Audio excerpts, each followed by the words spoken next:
Step into the light where hearts unwind.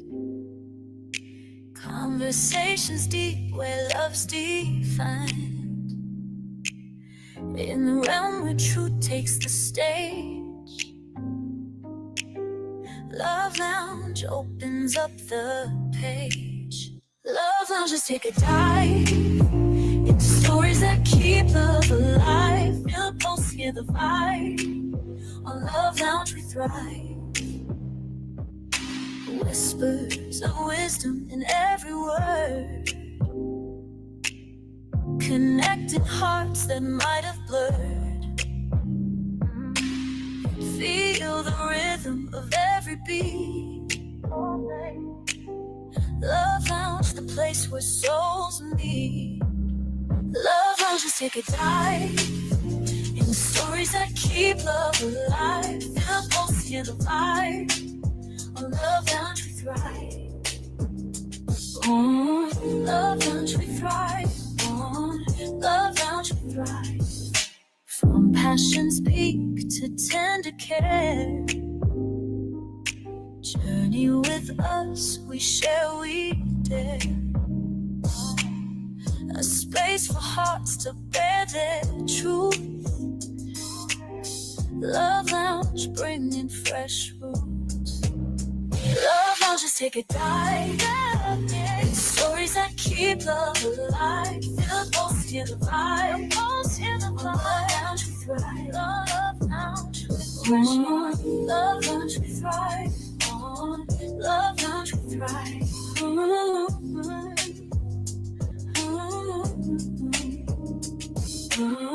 Love Lounge, we thrive. On Love Lounge, we thrive.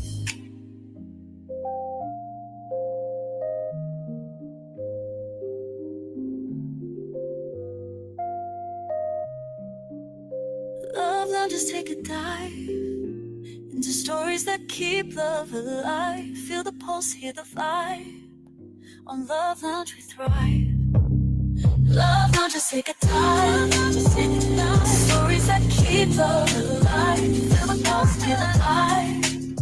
On Love Lounge we thrive. Love Lounge we thrive. Love Lounge we thrive.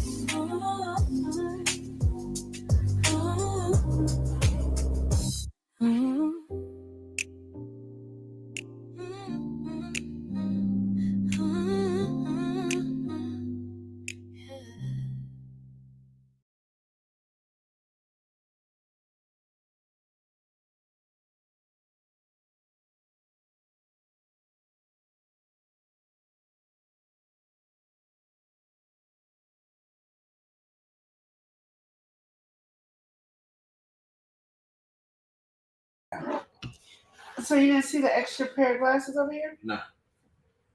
They probably got moved. Who? Because I brought them out both today. Did you check into that book? Okay, so I'm sorry, guys. I don't mean to be. Because I took the pink ones. I didn't take those ones. See, I knew I wasn't. Didn't I tell you blind? You don't believe in me. I just figured. But that's how you look all the time. See, I know what I'm talking about. I wasn't blind. I just like he can't see. It's right there. Welcome in, Mary. How are you? She's acting now. I think it's better off finding her room. Oh, I done put myself in the. But you removed the ones in your room too, so I couldn't even do that. Just kind of. No, because they're in a different drawer. I could tell you the drawer, but yeah. So, anyways, Love Lounge. How's everybody doing today? Make sure the audio is okay. Well, audio seems like it's good. Okay, so what is we talking about today? Let's go. Well, we don't really have that much topics today, but we're gonna go. What's the topic did you put on the screen? My friend almost killed me. My friend almost killed me. Why? So, if you're thinking about that, what comes to your mind, and what kind of comes with that? Like, would you forgive him? You think I see you do those questions. Nobody can answer the questions that you're asking. It's vague because I'm asking what comes to your mind, not what the situation is. Being nosy. What would happen if your friend almost killed you? Let's say they did on accident. There's no accident. Okay, what if they did on purpose? I'm gonna try to kill them back. Okay. Both reasonable things, right? Yeah. What's the scenario you would think? I don't know. Okay. There could be many reasons. Okay. What if I did something wrong? What if I took her man? Well, listen. That's what we're going to be talking about today. So that's the main little topic. But of course, as it being Love Lounge, we just chat up about really anything. We just have more serious conversations about maybe our week, what we got plans, and yeah, today's gonna be no different on that end. So what's going on with you, Queen Nora?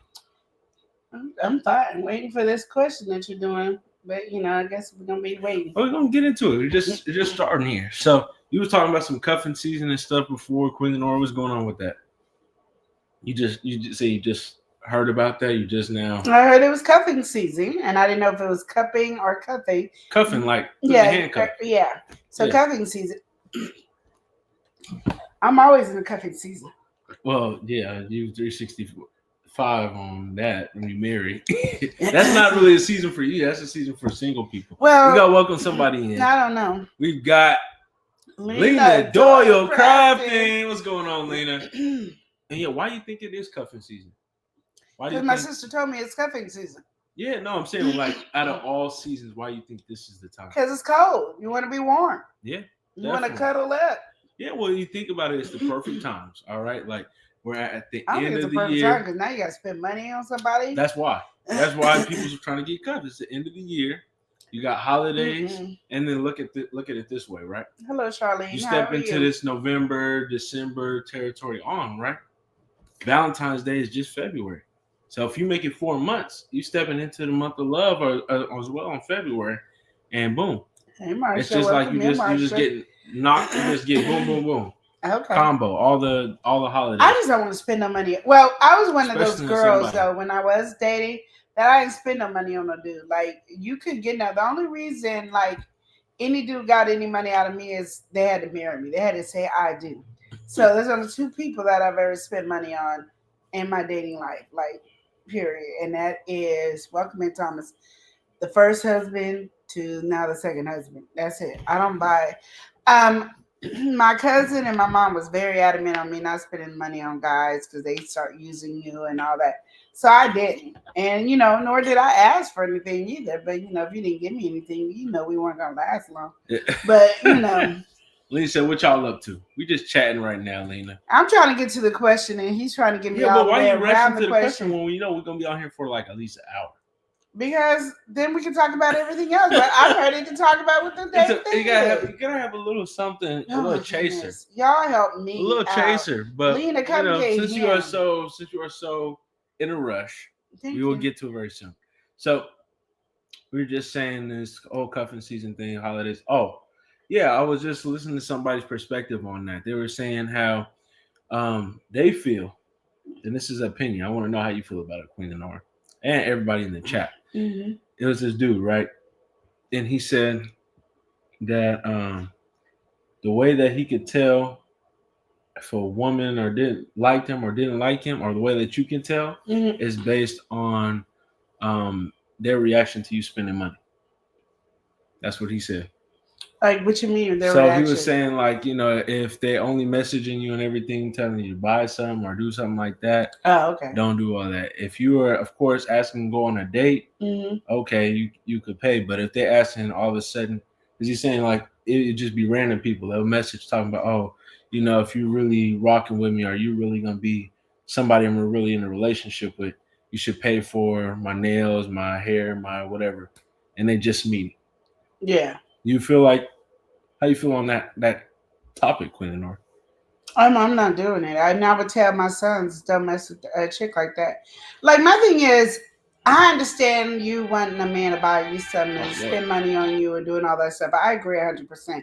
I'm with you all the way there. I don't have a problem with that. But if you got to ask for something and that's all you're doing is asking, then I'm looking at you as you trying to use me. And I don't want you using my son. I always got to use my sons because of the simple fact that I'm the female. So would I want anybody doing that to my sons? And no, I wouldn't. It's a different, yeah, like I don't mind you wanting to get some stuff but don't be, that's all to ask him for. And if he's dumb enough to do it, then I'm mad at him because I'm like, what we doing? Like, that ain't your wife. Like your wife can ask for 24 hours a day, 7 days a week, but we can't. Like you, not just some female that you dating asking you no. Oh, can you pay my? Like I hear people like, oh, what? We had to go to an expensive restaurant. You going wherever I take you. You not paying. Now, if you want to go to an expensive restaurant, then you pay and take the guy out for that. But you ain't doing it on my dime. I think, and that was like the more. Like, he was talking to one of his friends, and he was like, are you really about to do that? Like, you for real? It's like, I never had to do that in my whole life. That she definitely is not into you if you're doing that. Do you agree, disagree? Do you feel like there's a ulterior motive maybe, or what? Like from what you were saying, it's a no. It's a no. Yeah. It's just a no. I hear that. I just wanted to know how you feel about that situation. But anyway, especially since we were just talking about that, let's get into this conversation that Queen Lenore is so ready to talk about today. I am ready, y'all. All right, so this is gonna be a little bit different for you, Queen Lenore, because you don't partake in activities like this. Okay. So for the situation, be a little bit more open-minded. That's what I'm gonna say. And so everybody, we about to talk about this situation here in the title, My Friend Almost Killed Me. So here we go. We got a friend group, right? And they all getting down. We got just a nice pair of friends. They all know each other. They've been talking for a while. And so, this person, as they get together, they always think about different fun things that they can do. And recently, the person who sent this in, who almost died, they actually recently got like a crossbow. All right. So they kind of been playing around with it, going, doing a little target practice, So they're like, oh, that might be fun to do. People do darts. I got a crossbow. I'm gonna do something like this. Yeah. So they, of course, again, got a crossbow, but then they're like, okay, it's gonna be we're gonna have this one as a little activity that we could do. I'm not gonna get the regular arrows. Like we're not doing that. But they got something that's sharp enough, but it's kind of like a pencil. Imagine like a pencil, that kind of, I guess, shape and everything like that. Like a little bolt, but it's not going to do any. It's not going to kill you unless you got intention to kill. Anyway, how are you? So they were at the party, and obviously they're expecting everybody to handle this with precautions. Okay. And so, just be mindful. So anyway, everybody's going around. They're doing the shooting.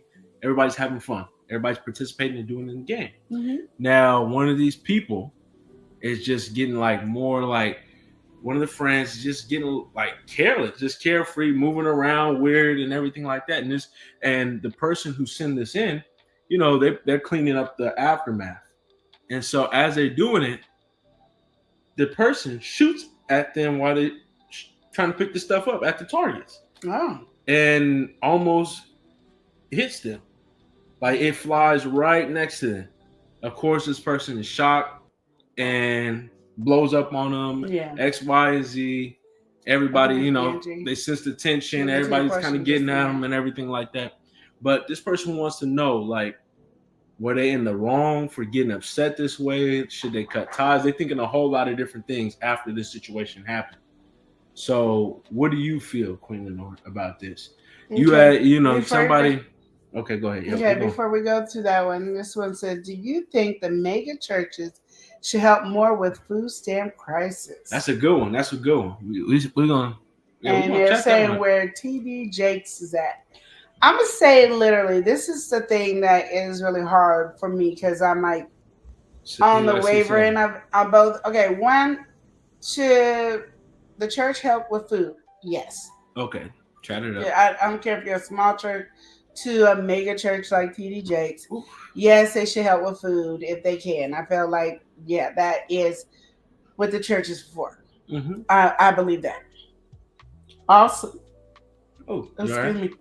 I also believe a church is needs to be a man of its word. So whoever's in charge needs to be about their word. So they have their money distributed into different things to help different folks. Just because it's crisis happened doesn't mean they get to stop that, because their word is their word and they have to keep their word. Because in the Bible it says, let your yes be your yes, your no's be your no's, that you have to stay in that format. So I do believe of that. But I believe a church should have funding for crisis for anybody, not just because of the food stamp crisis, but because of crisis, period, just in general. All right, chop it up.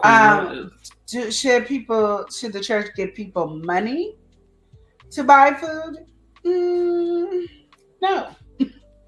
I don't think so. I think they should either they have a thing where I think they should have a big pantry of food that people will really use. Not just any canned foods and stuff, but stuff that people will use. Yeah, like they're going to use meat, they're going to use eggs, they're going to use milk, they're going to use rice, they're going to use noodles, potatoes, cheese. They're going to use cereals. And now, don't come up with that one cereal that nobody ever heard of. And I don't believe in that. Don't come up with food that you would not eat. This is what I believe. That's what you feel. Like if I'm going to give food to people out there, I'm giving food that I would want. And I've stated this before plenty of times that like you see a lot of homeless people out there and you see all these people from the churches or just people in the community going, making sandwiches and chips and sodas. Homeless people don't need that. They get food stamps. They don't need sandwiches and chips and all that. And people say they should get what they get and don't throw a fit. If I'm already buying that with my food stamps because I don't have a refrigerator to put my food in, I'd rather have home cooked meals. So if you're going to give like to the homeless, cook them some meals. If you don't want to give people out food, have it where you guys are serving food for the day and people could come in and with their family and eat. Because people want home cooked meals. Like I would just be, if I was a church, I would get like the best cooks in there or some chefs. Somebody coming in there. Y'all getting some gourmet food. Y'all gonna have the best food. Meals. It's not even just gonna be home cooked meal. It's gonna be the best food you ever had. Like when you in there, you be like, dang, I wish the church we had more food stamp prices. Because you're gonna go outside the box with food. Like I think like my mom cooks us breakfast every Thursday and every Friday. No, breakfast every Thursday and dinner every Friday. We don't know what we're getting, but every time we go there, it's a treat. We be surprised and happy. You're not getting your regular breakfast food. Sometimes you do, sometimes you don't. But it's just a treat. And that's what I feel like people should do. I hate when people pass out canned foods. You know, you hungry and we gonna go there. You give us some. I got a food box one time. I know I'm all over the place. Yeah, I got a food. I got a food box one time. And literally, I couldn't use anything in the food box. They had junk food in there that I would not, of course, do. But why are you giving me junk food? Why am I getting chips and a couple of Capri Suns? If I got 8 kids and you give me 3 Capri Suns, how the heck is 8 kids drinking this three Capri Suns? Like things like that don't make sense, that is not clocking in there, tells me you're just doing it and then saying, Look at what we're doing. We're out there just blessing people. You're not blessing people if they can't use what you're getting. Like, you know what I mean? If you're not going to eat canned chicken, then don't pass out canned chicken. If you're not going to, I mean, do you get what I'm saying? Like, no, I know do unto others as you want them to do unto you. No, that's how I'm looking at it. So as a church, I believe they should do unto others as they want. Yes, we would all want money, but it's not going to do right because I can give everybody $50, and that's it's not going to help. And giving out $100, it's not. And then some people are going to have to, I want to, but you gave me this cash, so now I'm going to go literally and pay this electric bill. So, like, literally, they're still starving. So give them food, but give them things that they will want. Well, I think even in your vision in that, I think, again, the whole issue is, even what the person is asking, like, do you feel like they should do more during this crisis? Yes. Because what I think a lot of people have an issue, especially with mega churches, is if you really look at, a lot of common complaints is it's like it seems like the money is the motive. The stuff in like when you see that where people was going crazy about the person locking them in or whatever, doing the lock in, and you really couldn't get out. And you got to donate and do this, and everybody already could be struggling or whatever the situation may be. I think that's where a lot of people was like, what is the give back? So you saying instead of doing something like a week little food box, you think those mega churches should come together, maybe make meals or I think they should do both. What is like literally? I think if I go there, I can give me a plate of food. Like I can give me a catfish dinner. I can give me a chicken dinner or a turkey dinner. I can get that, and then I'm getting a box of food that is. I'm gonna give you a box of food that I would use in my household. Okay. So that means if I want you to have macaroni and cheese, you're not getting Kraft macaroni and cheese. You're gonna get some noodles, some milk, some cheese, some Velveeta cheese, some shredded cheese. You're gonna get some chicken or some beef. You get your chicken. I'm gonna try to give you two, chicken and beef. I'm gonna try to give you some hamburger meat and some chicken in your box. Like I want to give you like 4 of each. Not 4, 2 or 3 each. You know, depends on the family size. And then that's what you go with. That's what you get. And then you get some potatoes, some rice, some onions, some whatever I would use in my household. That's it. And then you get to pick up a plate. You need 10 plates because it's 2, you and your husband and your 8 kids. You get 10 plate of food. You get this big box. We're putting it in your car, and you go about your business. And hopefully we could do this on a daily basis, but it might be only at least 3 times a week that you get this program that you could do it. But if I give you, we will have your name on the list. So if I did, you can come back on Wednesday or Thursday. Okay. Depends on how much meat I give you. That's when you can come back. You come back on Thursday. So Monday, come back on Thursday. Okay, I got a question then, Queen Lenore. All right, so let's say in the midst of all this, right? You got a child. Child needs formula, for example. Mm-hmm. Maybe these benefits are getting cut. You can't get that. Do you feel like you should be able to reach out to a church and get that? I do. What formula do you need? Okay.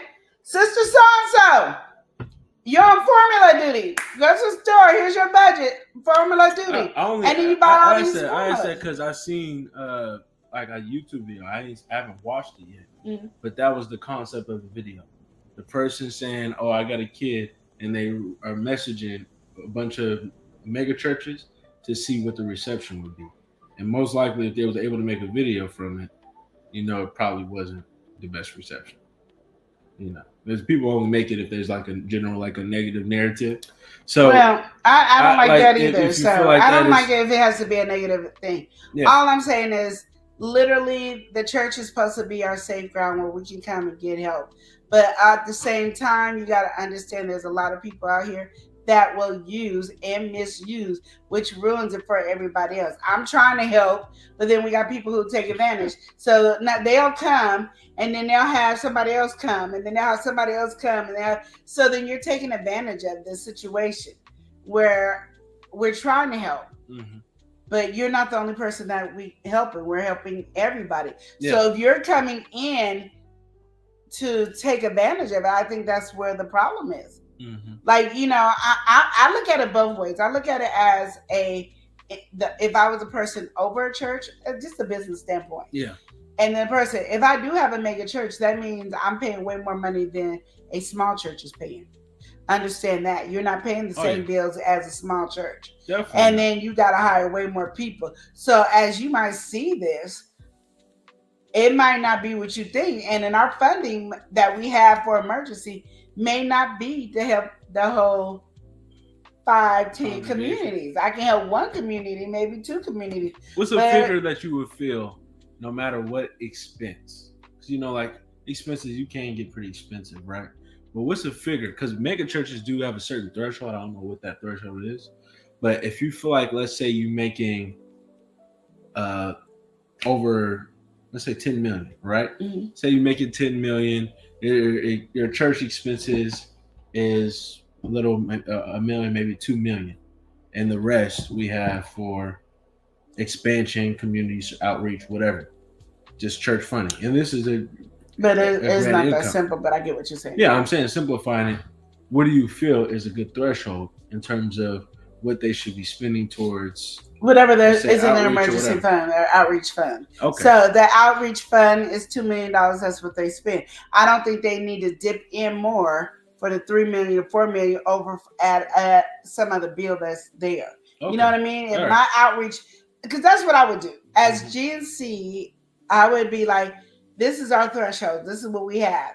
Now, if somebody wants to donate into that threshold of the, say we have, because we're small, so say we have 5,000 to do.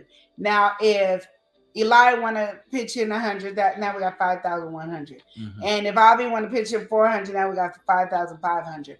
It builds from what everybody wants to put towards that money. So when they do that, the offer, you got to understand, there could be it could be a mega church with $10 million coming in. Guarantee you, most of that money is already spent every month. Every month. We can act like it's a household, but when you're doing bills, it's not a household because you got insurance. Yeah. So if you a million church, you paying a grip of money just for insurance. Then you got employees, and then you got the musicians, then you got the so and so, and then you got whatever outreach in other churches that you are supporting and all that. You got money everywhere that you really don't have money to do anything. So whatever they put aside for that, that's what they have. Now some putting it aside for their pocket, I can't do nothing about that. But I'm just saying, as a church, their money is spread way more than what you pay for bills. I don't. Okay. It's not the same thing. So they're saying to consider as a mega church, they usually have an annual budget of $5.5 million at a mega church. So you're saying, let's say they put one or two, like you're saying, towards that. That should be for those meals or whatever you're saying. It's for everything, because you got to understand with the emergency funds that they have or the outreach funds that they have for that.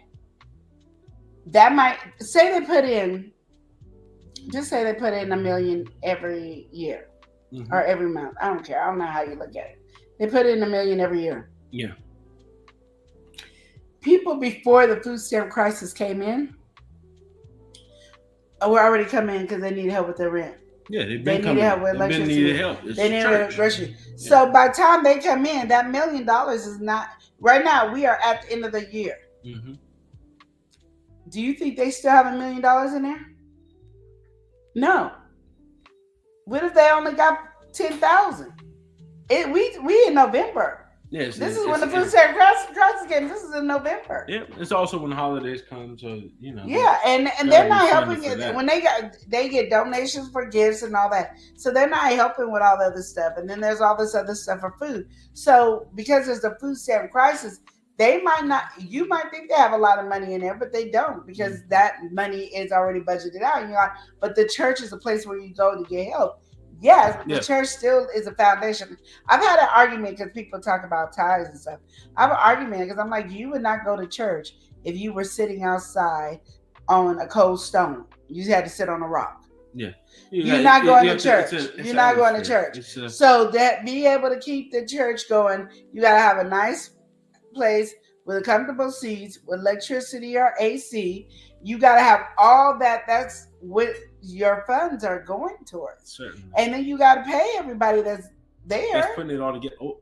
Leon said something, but I do want to ask you something. Okay. Leon, we got to first welcome him. We got my boy, Leon Cobb. My boy Leon in the building. So you can stretch 3 Capri Suns between 8 kids. They just got to get a shot and a half. That's how you got to do it. And see, my kids ain't like that. They fighting over it now. All this Capri Suns is on the wall, and then there was no Capri Suns. I put it in the box. And then I got one child that's just gonna lick it off the floor and be like, "Well, shoot, it ain't going to waste on my dime." Oh my goodness! So with that, right? I think a lot of people's issue, even with the mega church conversation, is the perspective of the pastors, because I think that's where a lot of people they dig into the conversation. Because of course, you have the structure of everything, like the churches and everything, of course the employees and everything, they doing what they need to do behind the scenes or on the front ground. But usually the pastors, the salaries and everything that they are seeing the pastors have, they feel like that's my thing is down. No. Okay, let me just say this. So talk about it, Queen. Whatever the pastor gets for his salary, that's his salary. That's like somebody coming over there and they picking what you get for your salary. Like if you getting $80,000 a year, and here I come talking about, well, you shouldn't be getting $80,000. That's none of your business. What they get for their salary is what they get for their salary.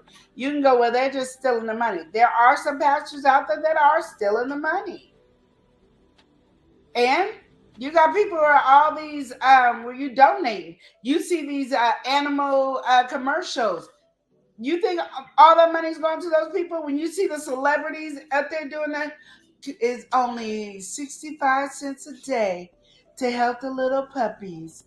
And then you see the little flies around the little puppies and the belly, and one got 3 legs, the other one barely good. That celebrity is getting paid for that. Okay, to do that. So all the money is not going to the little puppies. When you see, help the so and so, money is going everywhere. That's just what it is. When you see people doing fundraising, so people are getting paid. Okay, so I don't know why when we think about churches, it was not. And I understand there are employees stealing from these nonprofit organizations. Yeah. So you're talking about all this, but there's employees that are stealing from nonprofit organizations all the time. We do Christmas gifts every year for GNC, and people get mad at me because they'll go, well, aren't you going to make sure the employees and all the people in GNC got presents for their kids? No, y'all can make sure everybody in GNC got presents for their kids. Why, when we get free gifts to pass out to the community, that y'all need to have the first dibs? No. If you that bad, sign up like everybody else. But no, literally, I mean, I remember this one lady told me about it, and I was like, if she needed gifts, all she got to do is ask me. I'll buy gifts for the kids. We're not doing that. No, she don't need these gifts. When I'll buy better gifts for the kids. I mean, as a group of people, we can take care of our own.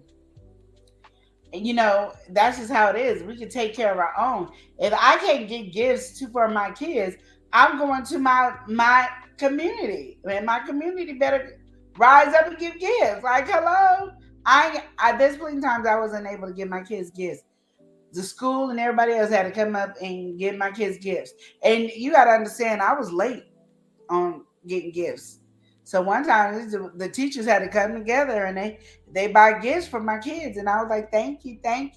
I mean, like, you don't have to take from the community. The gifts are donated so as to pass out to the community, not for us to just take care of our own. And that's all I'm saying. And I think we lose that function of what it is. And I think when we want the church to give to us, it's the way we want them to do it.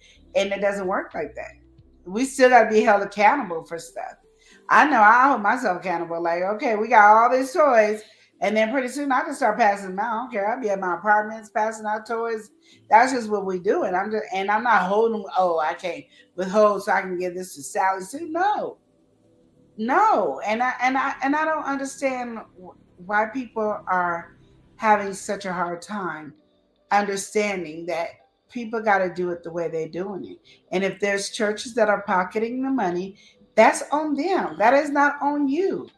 So why are you worried about it? Because I'm not worried about your paycheck. I can get mad and be like, I can do the same thing they're doing, but they getting paid this much amount of money. Why are they getting $200,000 a year and I'm not? It's none of your business. It's none of your business. So if the pastor is bringing home $200,000 a year because he's a mega church, if he bring home $1 million a year, that's his paycheck. They ain't got nothing to do with you. That's his full-time job. Most of the little churches can't do it because it's not their full-time job. They go to work and they come home and do the Sunday, so they get a little $60 every Sunday. But that's not how some people. The mega churches, I believe that's their job. And a lot of times they're making money off of other stuff, and you just see a mega church. But they done wrote books, they done did songs and stuff like that. That's where their income coming in. So you seeing them being rolling in dough and driving their car, and they done wrote top seller books and they did CDs and music. They don't do CDs no more, but you know what I mean. Well, some of them. I mean, you get the ads sometimes on the TV. Call 1-800 whatever, and it be some kind of old thing, and people still buying it, or they buying holy water, whatever. There's different. But they're making money besides what the church is giving them. So when you're looking at them, we're coming in their name brand stuff. They're making money. The problem is it was easier for them to make the money and get the top one, number one seller because they are a mega church. Yeah. Like a small church can do it and they're not going to make no money because it's only 10 people in the pew. So only 10 people bought the book and stuff. Where mega churches, you got hundreds and hundreds of thousands of people buying it. If and just they're doing a small portion buy it, then that's millions of dollars. And y'all be so busy in their pocket talking about what they're doing. Am I saying there's not churches and mega churches or small churches that are not stealing? No, I'm not saying that at all. There are. Yeah. Well, that happens at every nonprofit organization, not just the church. Yeah. So when you be watching these videos and you giving 65 cents a day for the dogs and the birds and the cats and kids that are being neglected and abused, I understand those celebrities that you see got a check from the money that you're sending in. And the people that are doing it is getting the money. So when you're thinking about 65 cents a day, only 10 cents is going to the shelters to help to feed the pets, to help people over in Africa and all over the place. It's only 10 cents really going to them a day. So because they got to give the other money to the other people. So, I mean, as well as it is an advertisement, most likely that you're watching, and then you got to pay for the advertisement for free. Yeah, exactly. You pay for placement, but the whole idea was what that is outreach or whatever opportunity. I think churches should help. Yes, I do, but you got to understand that at the end of the season, like everybody else, and their funds that they got is very low. It's not the same price, so then they would have to ask on top of whatever they have, and ask the members of the church to go in their pockets to give more money to be able to help and advocate for people without food stamps. So keep that in mind when you're thinking about it. I know we just look at mega churches and say this is what they should do, but you don't. Like I said, they got funding and they have to account for all their money. Because guess what, boo boo? Uncle Sam, he don't care who you are. So understand that Uncle Sam is busy. And understand that so is everything else. Just because you're a church don't mean you get taxed. Oh, you ain't got to pay the taxes. You still got to pay the taxes. You ain't got to pay the insurance for all the people to be in that church. Yes, you do. You ain't got and I'm gonna just tell you, the insurance is a lot of money. It is. I had a small business. Think about the big churches. Wait, the churches don't pay tax, right? They get a write-off, but they pay. Oh, I thought it was tax-free. And all those insurance, because they got to pay for everybody that comes in the church. Oh, of course. If you can fit 10,000 people in that church, regardless if you have 10,000 people or not in that church, you got insurance on that. And then if anybody gets hurt in that church, you got to pay that. That's insurance on insurance on insurance.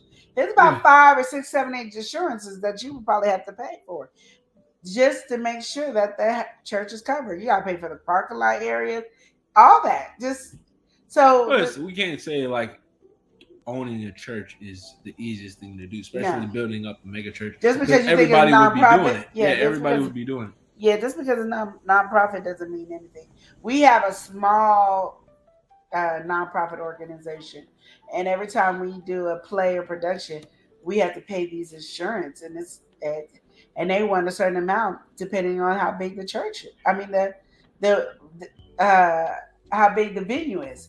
We can be like, okay, we got a venue that's going to sit 200 people, but we're only going to have probably 20 people in there. But you're paying insurance for 200 people. That's just what it is. So there's a lot of stuff people don't look at. So yeah, when it comes to mega churches, to answer the question, yes, they should help best way that they can.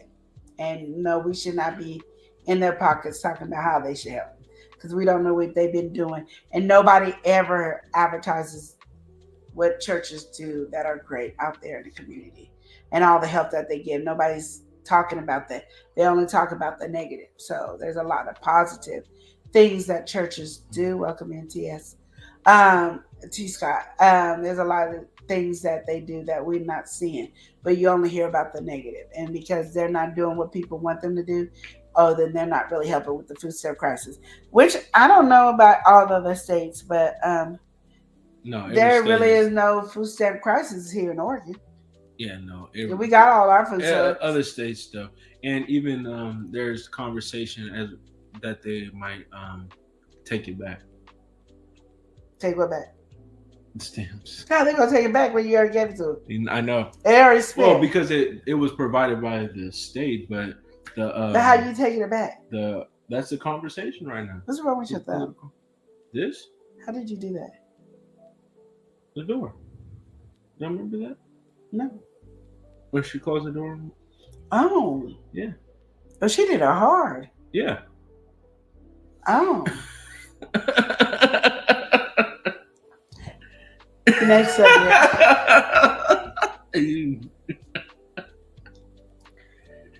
Anyway, so my blood pressure went up and everything. Next subject. But yeah, so that was so on your other question. So we got the mega churches done. Oh, then we look at that though. The tax thing. They don't have to do income tax, but they have to, if there's like outside operational expense, of course they have to pay. So like, okay, this is non-business related, whatever, then they don't have to. They have to do. Are they buying something and that's not related to the church? Well, of course, the funding is taxed. But a lot of the stuff that they do inside, innovations, all that different stuff, don't have to be taxed. But it's not like they could just get away with anything because they have a stricter. Yeah, they have to follow. The IRS is on them. Because that's what I tell people when we give gifts. More. Like I can't play around because I'm not repaying nothing. So I'd rather y'all don't like me because your kids couldn't get no gifts. Oh well, that's why I used to be mad because I am not. I'm no. And I always said, if there's gifts left over, they can have them. If there's gifts left over after all the families came through, you can have them. I don't, yeah, you shouldn't have to struggle. But at the end of the day, I think as a group that we can help each other. That's all I'm saying. And it's not like the gifts that we was getting was like, you get a PlayStation 5 and oh my God, my kid didn't want a PlayStation 5 and now we're giving it away for free. It's never like that. No, but it's good gifts, but it's definitely not like but it's not something that we can't all pitch in and help and get your kids. Is what it'd be saying. Something like at the store that's a nice reasonable price. It's not the again life altering. Oh my gosh, to be backflipping for the gift. Yeah, it's a great gift. It's something to have on a holiday, especially you gotta worry about, if you didn't have it or you don't have that funding. But what you're saying, you want to get back to this conversation. So imagine, again, you invite your friends to play something. Just because I don't imagine you in this scenario. Obviously, you're not getting down with no crossbow. But imagine you are playing a fun game. Game that, of course, if people do not listen to the rules, everybody's adults here, could end up in somebody's life being altered. This could even happen with a bowling ball. Somebody is being reckless while playing bowling. They don't paying attention to somebody. They not play saran wrap game, and I was abused. Yeah, so exactly. Let's say something like that. It was very serious. More severe. Yeah. Would that alter or affect your friendship? Just based on it happening, even it being an accident, the fact that you were that reckless on something that I told you, of course, be careful about prior. What happened again? I forgot. So. Again, they set all this crossbow game up. Everybody's playing.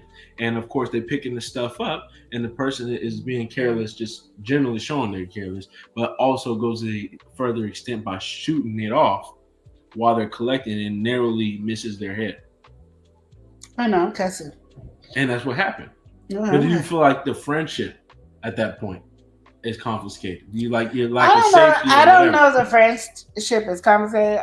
Me being mad at the friend for a couple of weeks, yeah. Okay. But I don't know if it's gonna be like confiscated. It's just I don't know. It depends on how good I cuss him out. Like if I cuss him out really good and I was really complete and I felt good with my cussing out, we can be friends tomorrow and talk tomorrow. I don't have a problem. But if I didn't get my good cussing out, it's gonna last about 3 to 4 weeks. So now I'm mad. Let's say this. So that's just how that is. You go kart, right, Queen Lenore? This is not again your situation, but let's say that you go kart. Yeah.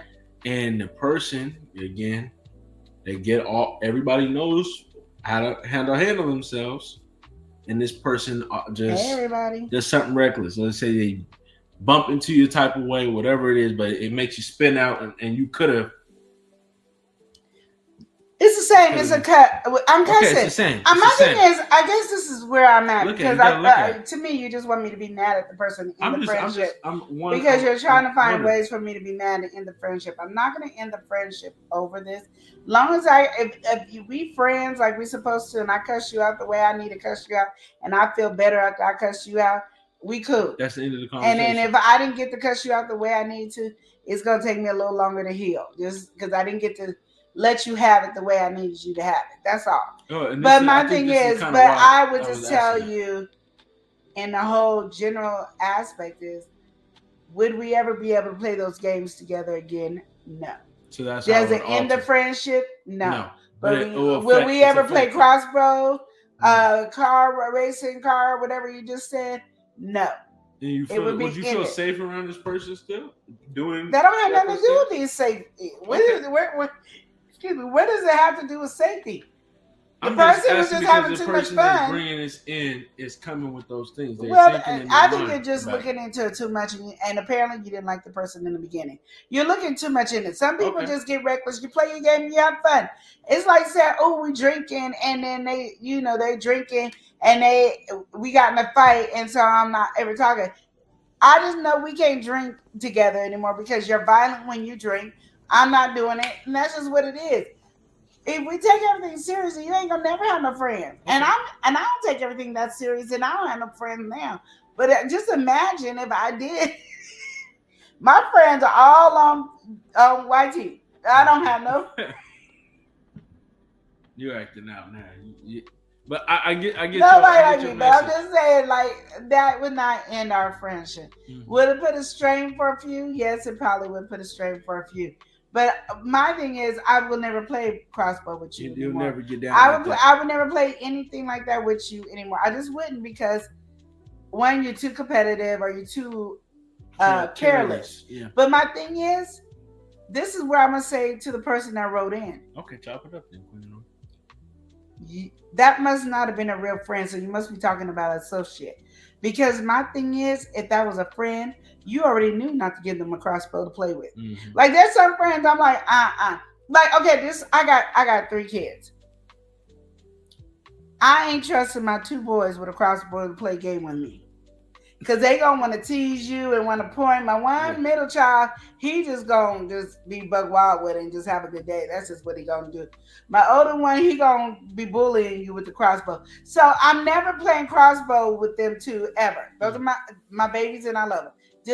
I'm just not playing crossbow with them. Just by the personality. So for you to come in there with the crossbow with this friend, and I know that was not the first time that friend did something stupid and crazy. That's the whole reason why you feel like maybe you shouldn't even be friends, because this person done did a whole bunch of careless stuff, but you ain't looking at yourself who decided to create the carelessness. Okay. Like I mean, literally. Like, there's people, like, if I was going to play crossbow, I'd play with it like, one, because even if I tell him that you too close to me, he going to move it away. He ain't going to play with me like that with a crossbow. My two boys, that's a different conversation. They ain't going to play with me like that. They might not play with me, but they going to play with everybody else, and I'm responsible for everybody else. So the answer is no. My thing is, you're just as much at fault as your friend that did it, because you allow Winnie the Foo-Foo to go ahead and play with the crossbow when you know that person is careless and who they are. Like, you can't tell me, and if you be like, no, I never saw the side of them, then that was never one of your friends, because you never saw the side. What if they never drank around you before and then all of a sudden they did? Drinking? Yeah. But drinking, I'm not. If we're playing a drinking game, I promise you $1 trillion. There's not a crossbow, because I don't care who it is. I wouldn't even trust my own self with a crossbow drinking. Yeah. So that is just a no. We're just not doing it. I hear what you crossbow. You got to be sober and normal. Yeah, I hear you. Welcome in, Super. I think that the thing is too, also to factor in with this person bringing the crossbow to the thing, or as a game or whatever. Yeah. These things, when they shoot at you, are not necessarily lethal. I don't care if it come out with a marshmallow on the other end. Okay. If that marshmallow is frozen and it can hit me hard, you are not getting it. I mean, we can analyze it and put it in any way. Okay. My thing is, if this is so-called a friend, you already know how this friend is, period. And if you don't know how this person is, why would you bring some stupid like a crossbow to do it? So I got to look at you and go, what's wrong with you? Okay, that's what the question is. What's wrong with you? So now you flipping the question on It's them. not even, it is asking a separate question. Because my thing is, you want to end this friendship, and I think you brought the crossbow to end the friendship. Okay. Oh, now there's a whole nother. All right, so that was that. That was the Queen of North and got a whole nother scenario. Because now I'm looking at the whole. She started acting up on this. I'm just saying now. To me, it's just what it is. I got one more for you then, but we're gonna go ahead and welcome somebody in. When it rains, it pours. We've got April Showers Network. April, how you doing today? What's going on, April? Yeah. He said, "See what you did, Eli? Look, Queen of North got on the tangent. You know how she get." So with this last one, all right. Okay. We gotta really get into this. Okay, we gotta really get into this. This one's coming in from a young man, and he wants to know, should he pursue this? He's got this energy with a woman, but it's a little complicated. All right, so his mom recently got married. She's been seeing this guy for a while. They got married, and they're doing a destination wedding. And so with this destination wedding, of course, all family, friends, all that alike are coming together. And one of his mom's friends is coming. And he always liked her when he was growing up, but obviously he was a little kid, all right? But with this situation, you can already kind of tell where this is going. They haven't seen each other for a while. He's older now, and he comes and interacts with her. Just of course, it's not the wedding day, so they got some time before the wedding. He's interacting with her. He first comes up to her and says, "Can I buy you a drink?" And he was just gonna come with a playful, stay in his role. But then she was kind of giving some energy back, and it just kept on happening. He's just back and forth, where it's a little flirty, but he can't quite tell. And anyway, all that to say, he's into photography. He was taking pictures and everything like that. She was asking, can I get those pictures? Can you give me your number? Asked him if he had a girlfriend multiple times. All this different stuff. And trip is concluded. He got her number. He wants to know, should he try to get at her? This is his mom's best friend, or one of his mom's best friends. They've known each other for a while. What do you think he should do in this situation? Okay. Chop it up, Queen Nora. Chop it up. It's a complicated one because I have mixed feelings. Okay. You feeling mixed about it? My first mixed feelings, I'm gonna say no. Okay. Which everybody is expecting anyway. Of course. As a no. Right? And the only reason I say that is because anything happens, the mom and the best friend ties are severed. Absolutely. You ruin that. You ruin a relationship that had nothing to do with the mom. Yeah. So the mom is now going to be placed in the midst of this relationship. Because this is her best friend who's now dating her son. Now you do something to her son, she's going to be feeling some kind of way. And if the son is disrespecting her, she's going to feel some kind of way. And then the mom, and then the friend going to want to blame the mom about how she raised her son, that she used to babysit, probably change his diaper. So literally, it's just wrong. Yeah, it's just not a good situation. For that area. It's not a good scenario. Now, if it wasn't your mom's best friend anymore, maybe say they weren't best friends anymore. Yeah. But they were still associates. They're friends. Yeah. Have at it. Have at it. Because there's no complication, there's no ruining anything. Yeah. It ain't, you know what I mean? What do you feel about the dynamic of I don't care about the age. Okay, you don't care about the age? Saying I once babysat you and now I'm trying to be with you? You don't have an issue with that dynamic? It ain't for me. No, it ain't for me. That's right though. Like, let's say for example, right? Because I think it's easier when we look at in a male gaze, right? Let's say you had a male friend around your daughter, whatever, and they seen your daughter at a young age, and then all of a sudden they grow up. Let's say they're 23, and this person is your age, maybe even a little older, younger, whatever. Just in that ratio, would you not have an issue with that, or would you not have an issue with that? I tell my daughter, girl, I wouldn't trust that. Hey, he might be, blah blah blah blah. I would tell her, but if she liked him and he liked her, I really don't have much. I think the problem is we always want to be in somebody's business to tell them what they should and shouldn't do. Yeah, that's not who I am. No, it's not even. My that. thing is, you I don't have an issue with that. I really don't. Okay. I mean, I think I would have a problem if. Let me put it this way. I think I would have a problem. Welcome in, Nikki. I think I would have a problem with it if, say this.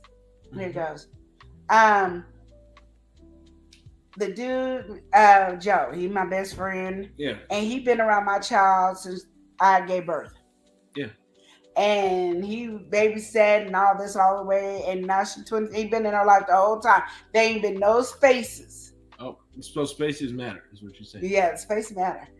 Then I'm having a problem because I think you've been trying to groom my child behind my back, and then now I'm looking at you crazy. Yeah. Okay. But if there's been spaces and you ain't seen my daughter, you didn't even recognize that was my daughter, and you had a thing for her, and she had a thing for you, because my daughter decides she like older men, and you the one that she like, you her style, she is in love, and you is doing all the right things and make her even more in love. I ain't got a problem with it. I really don't. Okay. Because that would be, understand this.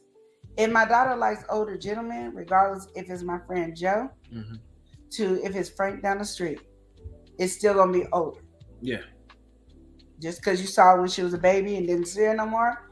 To that, I mean, is it wrong or right? I can't say, because people find each other and they fall in love. But if there would be no way in the world that I could say it differently. I guess that's the sound. You couldn't say it differently. Okay. I think my only issue with it would be, again, just that dynamic. You have a problem with that anyway, because I told you, me and Chris, Chris passed away. I'm dating a 21-year-old, and you have a problem with it. So yeah, I know you was gonna have a problem with it. Oh, definitely. But it ain't no different. Like I said, I'm a dated 21-year-old only because I'm dating and I'm not looking for a serious relationship. I'm dating. And I know if you're 21, I don't want nothing serious with you. Because I can't handle grown folks. Even as much as you're saying that, I know you're just acting up anyway. No, I'm serious. I know you're just acting up anyway. So it's fine. So, but with that 21-year-old, I just think you want that dynamic. But again, he could be 23 years old. Me and him, we getting together. Hey, boo boo. That begs the question with that. But even we're gonna get over that. Even with all that being said, with that, you know, I have to say, Uncle too. Like I said, anyway, with all that being said, you gonna be all 30 talking about Uncle. Come here, little Uncle. Let me pick you up. Would you have a problem with it though? Like you saying the proximity, so you wouldn't have a problem with it, like. If they're no longer best friends, like if you was no longer best friends with this person, let's say they were in a stage, you was just close. Okay, say me and who's a friend that I'm not friends with? No, you ain't really got nobody. Okay, so me and Sally were best friends. Yeah, and we no longer best friends. I mean, we're not enemies. Together. Maybe y'all best friends, and then like the 20s y'all fell off, and but then you still came around here. Once in the Blue came around. Yeah. Okay. And then now she dating my son. Yeah. And I'm not even the age conversation, just that whole dynamic. I would be like, would you be cool with that? Or would you be like, what's going on? Nasty. You stink. I don't like her no more. Wait, what's all the you stink? What's all that for? You nasty, you stink. What does that mean? What does that come from? Why you want to date my son? You nasty. So you just kind of like. Because my son, my thing is, I already know my son. That's like a trophy. Ha! Look what I got. Yeah.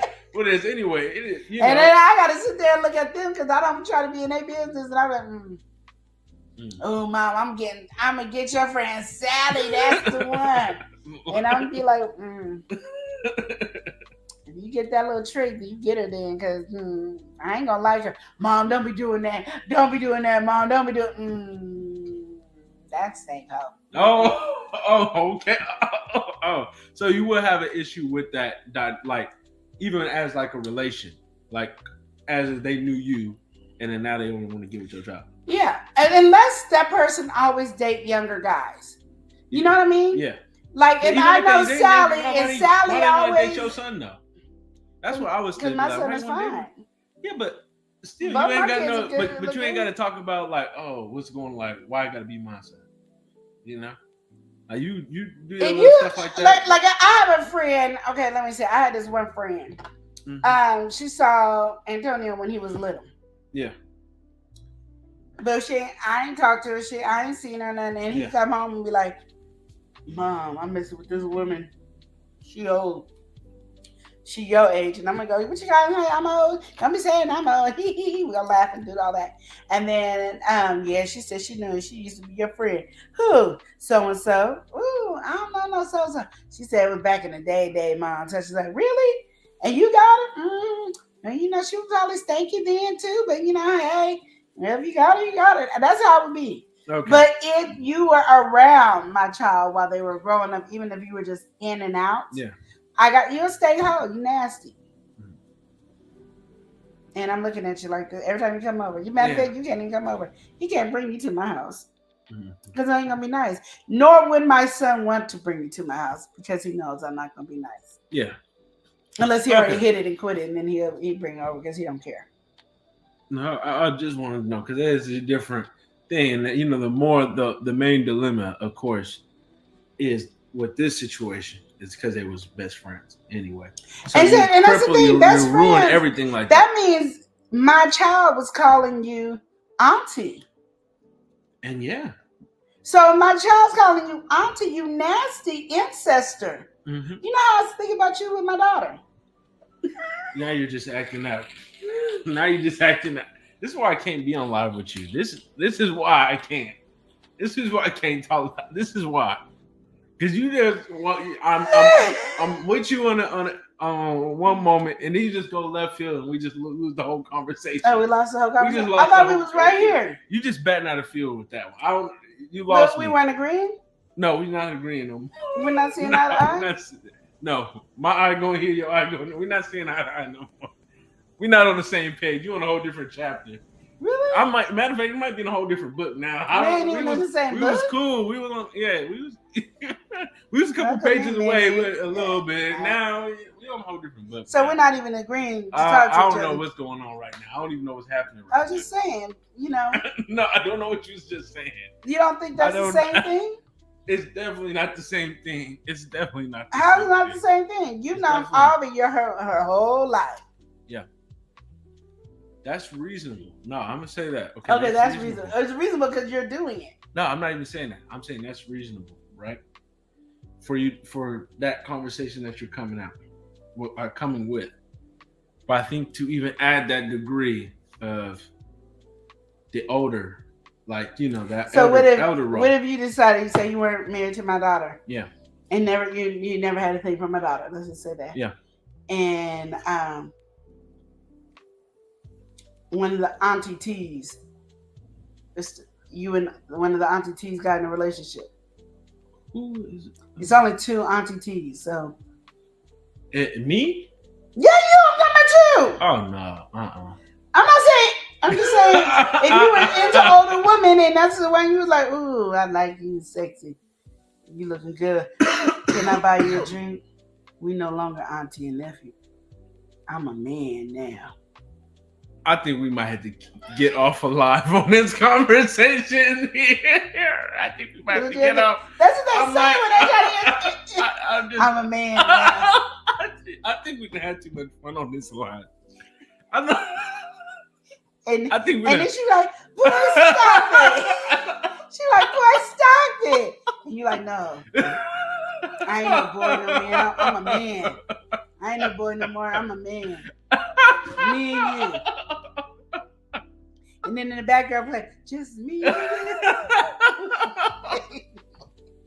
I Just me and you. Oh no, this is. You ain't gotta worry about a damn thing. Oh my god! And he just play the song in the background. Exactly. Flag on the field. Flag on the play for the show on that one.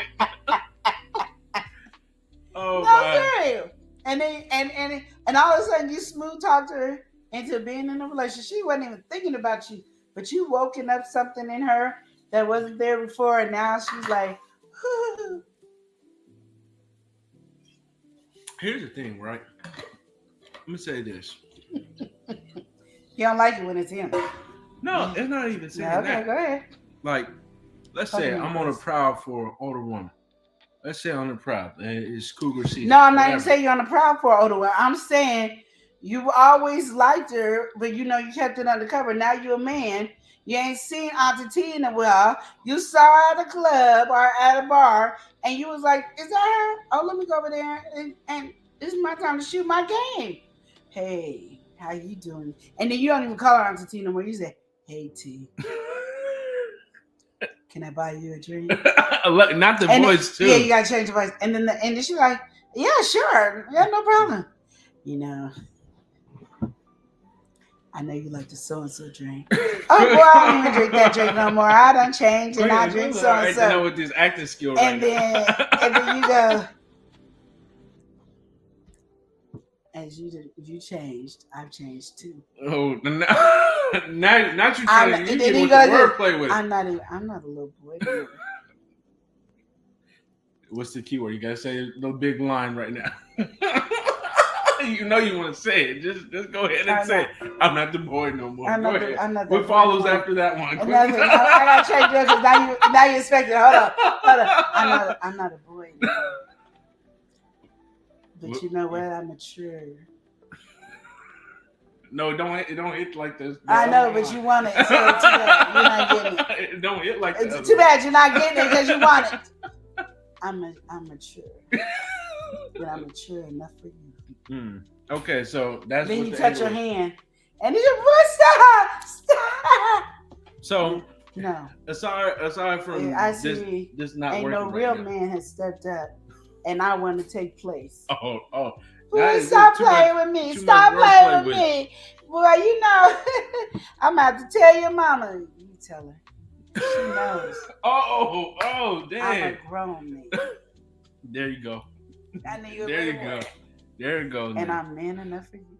So that's the angle that and you Tony said. Braxton song come up in the background. So you got cinematic with this. This is because you have to be, because to me, for you to start switching over to that area, everything is cinematic. It's not going to be like if you were talking to an older lady that was just sitting up there. Hey, how you doing? Hey, can I buy you a drink? Sure. No, because it's a different thing. Stuff about them already. Yeah, and like you're stepping out of a zone from being that's my auntie to that I'm trying to make her my lady. So it got to be cinematic. Everything's got to be just right, because any move you can mess up by any little move. Yeah. So you got to be strategic at nailing the auntie.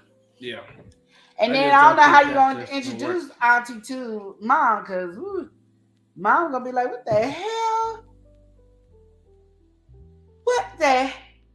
And now I'm yelling at her, and then I'm yelling at you, and then everybody's getting yelled at. I just don't see that working out in general. I just don't see that being like, if anything, maybe let's say they got drunk or something like that. Something could have happened. No, why are you getting drunk with little TT? No, I'm saying the only opportunity or window. But what if that's who you wanted? Yeah, but I just don't think that. You looked at her like, woo! I just don't. That's the one. Again, it don't and work then without. She turned around and was Auntie T. Yeah, it don't work without just kind of. And now you got to come in there and do the game. Let alone, especially if they have kids. I mean, then their kids are grown. I'm saying, if you have a relationship with so kids. you don't want to be the daddy. Don't want to be the uncle daddy. I mean, the cousin daddy. I don't want to be anything like that. Not the uncle. It's not the uncle. It's the cousin. I don't want to be the cousin daddy. I don't want to be. That's a weird position. But you're not thinking about that because you're looking at what you want. I know, and I'm saying, this person obviously that's their mentality. you know. But I think that even with that there being their mentality, you have to think about everything else. Well, I'm just saying, you want to bring it up. I'm just letting you know. I mean, I just thought it was an interesting dynamic, but also now when it's you don't want to talk about it no more. We got different pages. I don't even mind talking about it. It's because you started acting out, and then it will start getting funny because you want to get cinematic. But thinking in a serious tone, if this is like whatever type of time I'm on, I think that you definitely, of course, people do anything for love or emotional feeling, whatever it is. Yeah. And they can go into a risky territory. Yeah. But I think even with this risky territory, like as much as it sounds good in the moment, you have to think about the whole optics of everything. Well, and that's the question you have to ask yourself if you wanted to dive into this. Are you ready for what happens after? But in reality, let's just talk about reality, because right now you're in fantasy. In reality, nobody thinks about the whole thing. No, I'm saying that's what you should do. But nobody does that. Nobody in the world thinks like that. Even when they date with anybody, you don't just go, let me analyze this situation. No, I want what I want, and I want to get what I want, and that's what most people dialogue is. Yeah.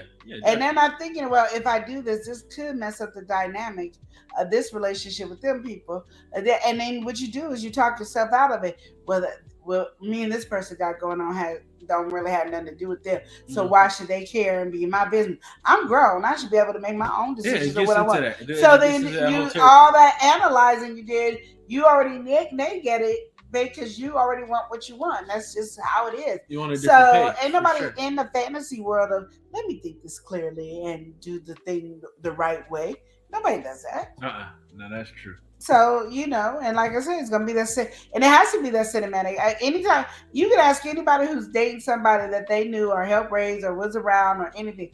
And when they tell you the story, it is a cinematic moment. You can start hearing the music playing in the background. Mm-hmm. Yeah. And they're going to tell you, it was so weird because the song on there talking about, you may be young, but I'm ready came on. Well, yeah, you may be young, but I'm ready to love. That came on, and then this other song, and all kinds of song comes on. All of a sudden, for some reason, you can hear every one of them while you're in the cinematic moment. It's always cinematic every time. That should tell you right there you're doing something wrong. When it's a cinematic moment, when it's a cinematic moment, you should run and say, "Feet don't fail me now." No. So it is. Yeah, no, but I think there is something that's stepping into the situation and seeing where.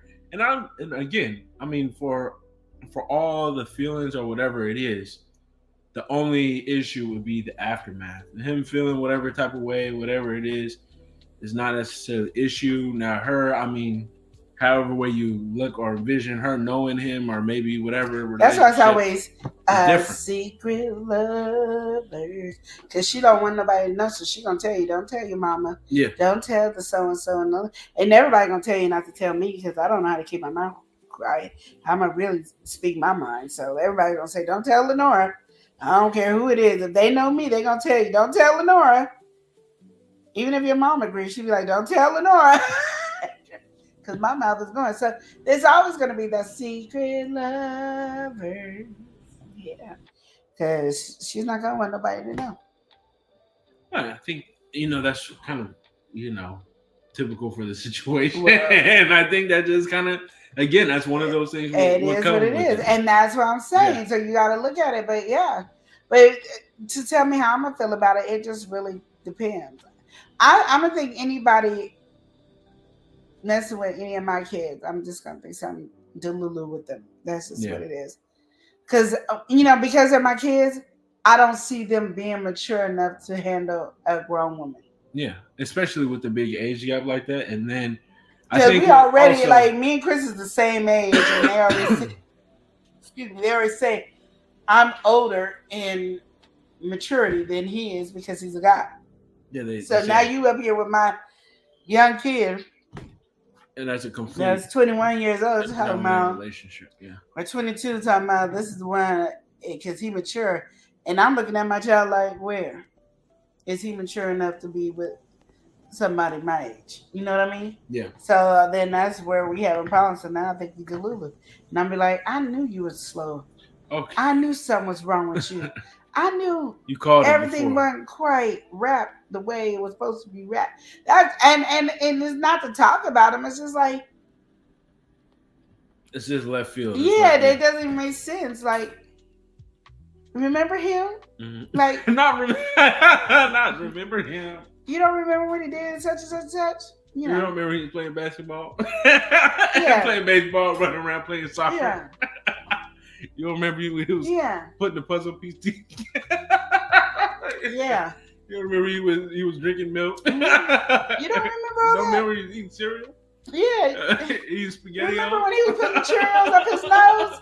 That's the one you're talking about? You one day? It's different when you don't know nothing about the history. Yeah. But when you know about the history, you be like, that's the one? Like, that's the one. And then now you feel like that's reason. Yeah. Because I can understand, in a sense, I can understand if you're dating somebody and they look older and they seem mature at the time. Because, in the beginning, everybody's mature. Making sense in the beginning of a relationship. That's just what it is. But in my mind, if I saw you when you were a kid, and I knew the hell you probably put your mama through and all the stress and all that, there's no way I'm not looking talking about, he's sweet talking me into being with him. No. I just, no. It's just no. I think it takes a certain person as well. Well, I'm not that person. So I know I said I've dated 22, 23, 24 years old, but I cannot know their past history. And she won't be doing that anymore. We gotta welcome some folks that stay entertaining. We got House of X Entertainment. We stay entertaining. Hey, we stay entertaining. We stay entertaining. Stay entertaining. Hey, turn it up. Hey, turn it up. Hey, Love and Live show you guys in the pool. Welcome in House of X. Welcome in House of X. Not only do we have House of X, we also got 755 Media. Hit my girl up. All right, 755 said, Love and Live in chat. What's going on? Hey. What's happening? So Elijah wants to date an older lady. No. 55, 56 years old. No, and that's my thing. Like, I can for one, I can't necessarily see that lens, but there's definitely people who have that desire. So even putting myself in those sandals or shoes, whatever, right? Yeah. I think, again, that proximity. It's like, okay, that's too close. Like, of course, you could feel whatever, but just like, well, when the reality hits or whatever situation happens, it's like, I don't know. I don't know. Like, I think if I was on the prowl, I wouldn't be. It'd be further out. What you mean, 60, 70? No, I'm not saying the age range. I'm saying the close. Oh, you wouldn't date your mom's friends. Oh, definitely. Okay. But I think that's not only just to know whatever situation they're around, just also, again, you wouldn't be able to properly carry that relationship or whatever because that's just awkward. They already know each other. It's different when they just so happen to know each other, or maybe they got a friend of a friend and then whatever. But I just think that's again one of those things where you step in. I don't know how the woman want to date somebody that she doesn't change the diapers. Okay, date somebody. And that's why I feel like that's wrong. I feel like that's wrong too. And if it's a best friend, that means you was disciplining them too. Yeah. And that's the thing. And now we got discipline in the bedroom. No, there's already a gap or whatever in the power dynamic or whatever. But then there's definitely a shift when you was doing all this stuff when I was a kid. Then it's like I really had that mentality. So then, but the men don't think like that. They don't have that mentality. It would be more so. The women would think that way. Yeah, the women would think that. The man is like, "Hey, I'm grown." Just like that was dynamic. You thinking back then. You acted too young because you think about Living Single, the TV show Living Single, where Max was feeling uncomfortable dating a college student, and they was like only 6 or 7 years different. Yeah. But later on in life, that would be a normal age. But she was all self-conscious and that would be what most people reaction would be. Yeah.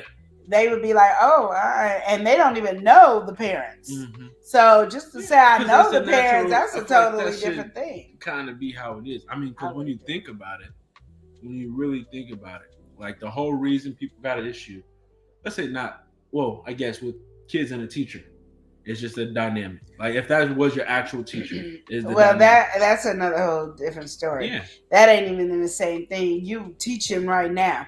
It ain't like later on you start dating your teacher. You teach, they dating them while they're in school. Yeah, no, that's the problem. I'm in high school and you teaching me, and we date. No, that's wrong in itself by itself. That's wrong in itself. Why? Because he's underage and everything else. But like if you came out later on, he was 19, 20, 21, and you said, "Oh, teacher so and so," and then you guys want to have a relationship, that's a whole different thing. You can do it then. But while you in school now, you underage. Well, that's one. But then again, like you say in college, even. No, I'm saying that's the, of course, without no conversation, but there's always the debate of college. But even with college, again, one of the main arguments would be the power dynamic. If you were dating your college teacher, whatever, they have that role. They're your teacher. It just doesn't necessarily line up. But even, let's say after the roles is, again, it's up for debate. It's up for whatever interpretation after that. But I'm not talking about somebody in elementary school at all. There's no conversation on that. Elementary, that's a high school. Well, high school, whatever. You all the way down. No, I'm saying something wrong now. We done went too far. You have to think about the cases you I ain't seen the cases of no elementary. School, they be in not necessarily. I saw high school. I didn't know elementary. They be in middle school. I didn't high school nowadays. A freshman or everything. I think that's a problem. Well, it's a big problem. Okay, so that's totally different. I'm talking legal age only. Yeah, even that's why I brought the college conversation. Yeah, college is cool. In college, you feel like you should be able to date your college teacher? No, in school because the power dynamic. Yeah. Yeah. You gotta wait until you graduate. That's just wrong, and I think it's. But after you graduate, you can do whatever you want to do. But I think the same thing kind of stands with whatchamacallit, because that college or whatever, that's a temporary time. That's a temporary role. Yeah. But that little friendship or whatever, you can't beat the time that we already is put together. You changing my diaper or whatever. That's like a permanent. That's a permanent there. So then that's why I have an issue with it, because the dynamics is just weird. But some people don't think that far, and they're not analyzing. You overanalyze everything where nobody's overanalyzing things like that. Ain't nobody really going back. The only one that's going to reminisce about that age thing is the mother that's sitting up here looking at her best friend doing it. Everybody else ain't even analyzing it. That's just what it is. It's the truth. The truth is the truth. It's just horrible. But because y'all gonna be mad at me. I'm gonna be, 82 dating a 24-year-old. Like she said, well, she ain't doing it.